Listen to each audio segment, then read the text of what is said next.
começando aí mais uma aula e agora com um livro novo, né? A gente vai estudar sobre a região norte. Muito bem. Ó, vamos começar aqui. A região norte. Que lugar bonito, não? E muitas vezes quando a gente pensa na região norte, vem logo na cabeça o quê? A floresta, né? A floresta amazônica. E essa aula tá muito cheia de coisas interessantes para contar para vocês sobre isso. Mas além da floresta, nós temos também ali, olha, ó, a vista de várias cidades. Temos ali cidades grandes que também fazem parte da região norte do Brasil. Essa, por exemplo, é a cidade de Belém, que fica no Pará, onde nós temos aqui atividades econômicas bastante importantes, como por exemplo portos. E a gente vai seguir aqui, ó, primeiro para contar um pouco sobre esses aspectos naturais que a gente tem dentro dessa região, né? Observando aqui primeiro falar sobre o relevo da região norte, como eu falei para vocês, sempre que a gente pensa na região norte, vem logo a presença da floresta amazônica, que é um símbolo grande e que realmente influencia bastante todas as outras coisas que acontecem dentro daquela região, né? Quanto à parte do relevo, vamos apresentar aqui para vocês. No relevo da região norte, predominam as áreas com altitudes mais baixas, né? A gente tem ali grande parte de depressões, né? A depressão amazônica, e áreas de planícies, que são as áreas que vão ao longo dos rios, né? Também entre o limite da região, a gente tem ali áreas onde ocorrem planalto, né? Mas nada muito elevado, né? Na região norte, só no estado de Roraima, que nós temos ali o ponto mais alto do Brasil, que é o Pico da Neblina, onde nós temos ali o Monte Roraima, né, com altitude de quase 3.000 metros na região norte do Brasil. E ainda dentro dessa região norte, olha só, falando sobre esse aspecto físico, que é legal da gente perceber, como eu falei para vocês, né, a presença de grandes áreas de planícies, depressão, e as áreas onde eu tenho planalto, mais nas áreas de fronteira entre os estados, e aqui, né, em Roraima, a gente viu também as áreas com pico mais altos, aqui o Pico da Neblina, como eu tinha mostrado para vocês. Mas de modo geral, grandes áreas de planície e de depressão. Quanto à parte hidrográfica, aí sim a gente tem, olha só que rede hidrográfica cheia, densa aqui na região norte, né?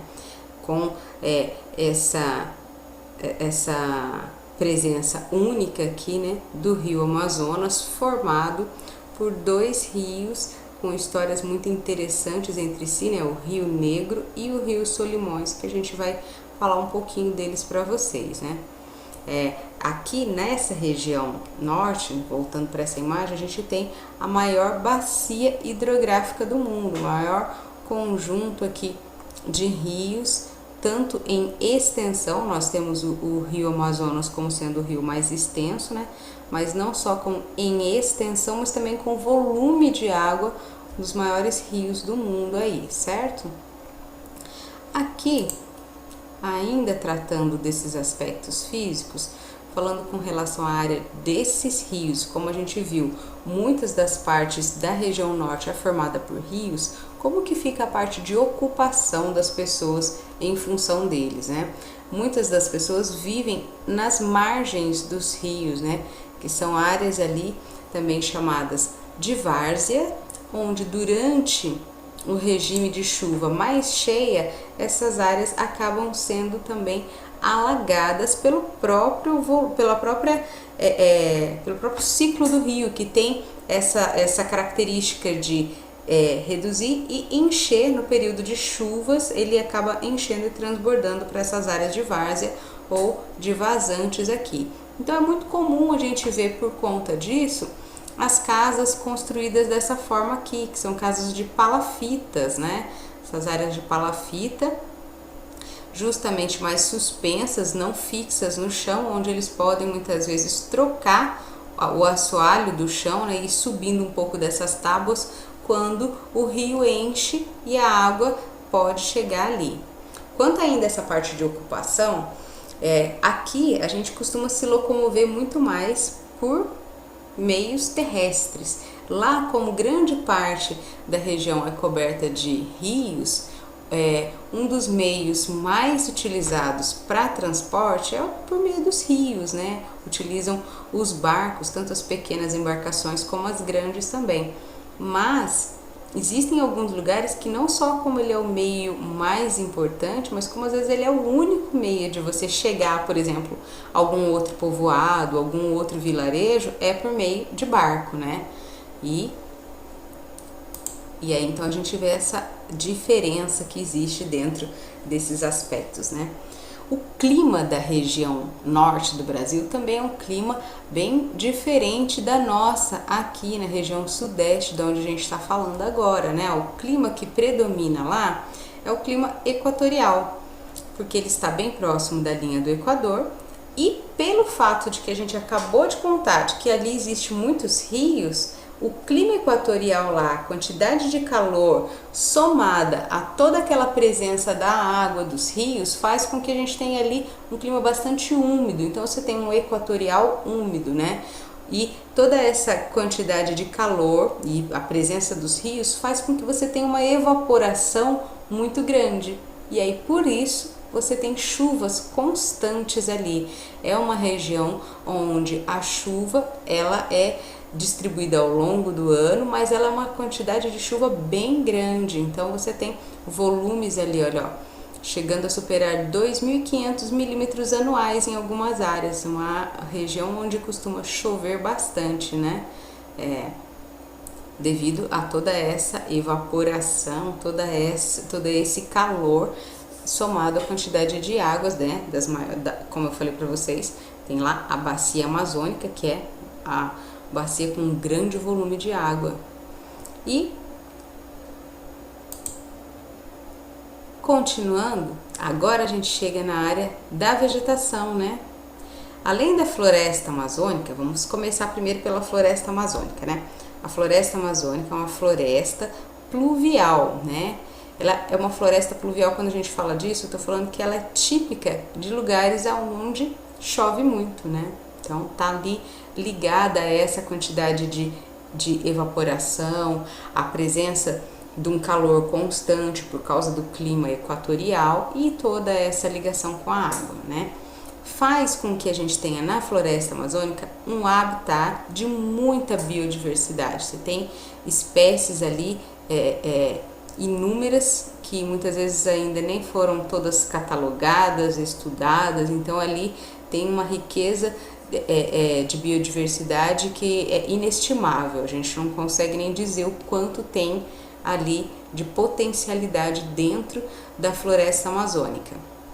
Quanto à parte da floresta em si, a gente vai dividir essa floresta em 3 tipos de matas, né? As matas, as duas primeiras aqui que a gente vai dizer que são matas de inundação e a outra que é a mata de terra firme. Vamos imaginar, olha aqui, ó, que ali a gente tem uma presença da floresta onde a quantidade de chuvas que acontece faz com que grande parte dessa vegetação ocorra inclusive no próprio rio, né? Olha só, a gente tem aqui, essa é uma planta típica da região norte, das áreas ali mais inundadas, que é a Vitória régia, né? Conta-se relatos de que essas Vitória régias que se desenvolvem lá na região norte do Brasil, elas são tão grandes em relação ao diâmetro e têm uma força tão grande que elas chegam a aguentar um homem adulto aqui em cima delas, né? Então, ela tem uma estrutura toda bem formada aqui. Olha, é um assunto do nosso fórum. Você sabe a estrutura da Vitória régia, como que ela é formada ali? Comenta pra gente aí, Vitória régia, pesquisa sobre ela, tá? Se você quiser, pode até contar alguma lenda, que eu sei que tem. A gente vai até fazer uma atividade depois sobre as lendas amazônicas e você vai ver sobre lendas de Vitória régia. Mas comenta aí pra gente sobre a estrutura dessa Vitória régia, como que ela é formada fisicamente aqui. Quanto aos tipos de mata, a gente tem então a mata de igapó, que é a mata que fica constantemente, encontra-se permanentemente alagada. Ela fica ali dentro mesmo dessas águas, ela se desenvolve com as águas, né? A mata de várzea, que é uma área um pouco mais elevada, onde o relevo ali, ele é um pouquinho mais elevado, então quando chove bastante, esse rio transborda e parte dessa água chega a inundar ali nas várzeas. Então, essa é uma mata que em períodos ela fica seca, mas em períodos ela acaba sendo alagada pela própria dinâmica do rio ali, né? Do fato dela chover e aumentar a quantidade e o volume de água.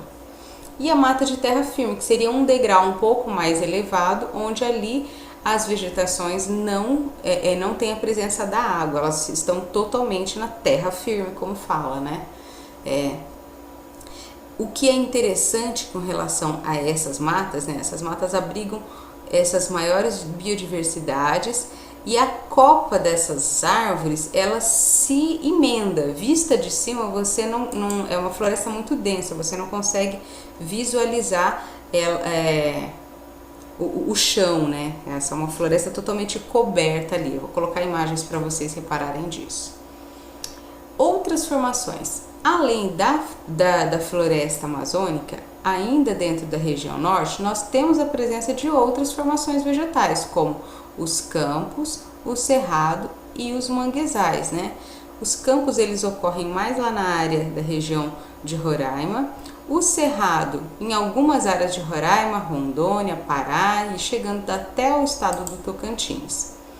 E nos estados do Amapá e do Pará, ali a gente vê a presença dos mangues, como que a gente tem aqui nessa imagem, né? O mangue é aonde você tem a junção, né, da água de rio, né, as águas as águas doces do rio se encontrando com as águas do mar. E aí essa aqui é uma formação vegetal que tem uma importância muito grande, inclusive para a vida marinha, porque muitos animais que moram no mar, muitos peixes, crustáceos e etc. que moram no mar, eles vêm até os mangues para se reproduzir, para botar os seus ovos muitas vezes ali, alguns desses peixinhos, e para poder fazer com que seus animaizinhos, seus filhotes cresçam até um determinado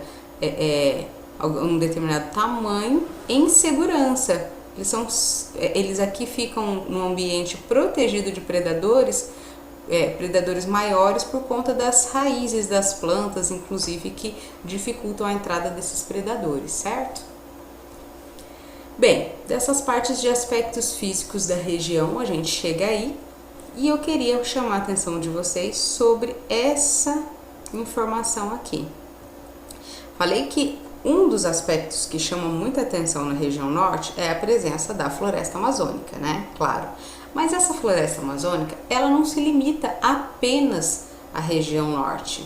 É uma floresta que se estende aqui, olha, ó, por outros países, toda essa parte verde que nós estamos vendo, ela se estende pelo território dos países vizinhos ao Brasil, né? E ela também se estende a outros estados que não pertencem à região norte, como o estado aqui, ó, do Mato Grosso, parte do estado do Maranhão, né? Onde você tem ali a presença da floresta amazônica, mas que não estão na região norte.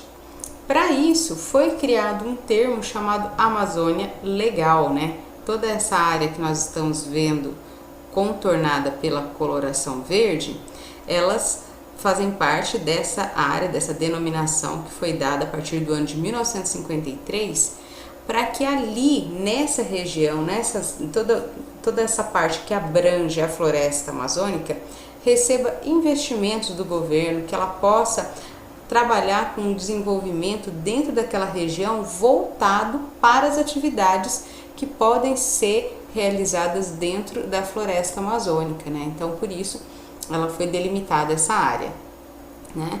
E a gente tem aí, né, esse termo da Amazônia Legal, né, ou Amazônia Internacional, que se expande aí para outras áreas. Muito bem, pessoal. Essa foi nossa aula de hoje, tá bom? Bons estudos para vocês e até a próxima. Tchau, tchau.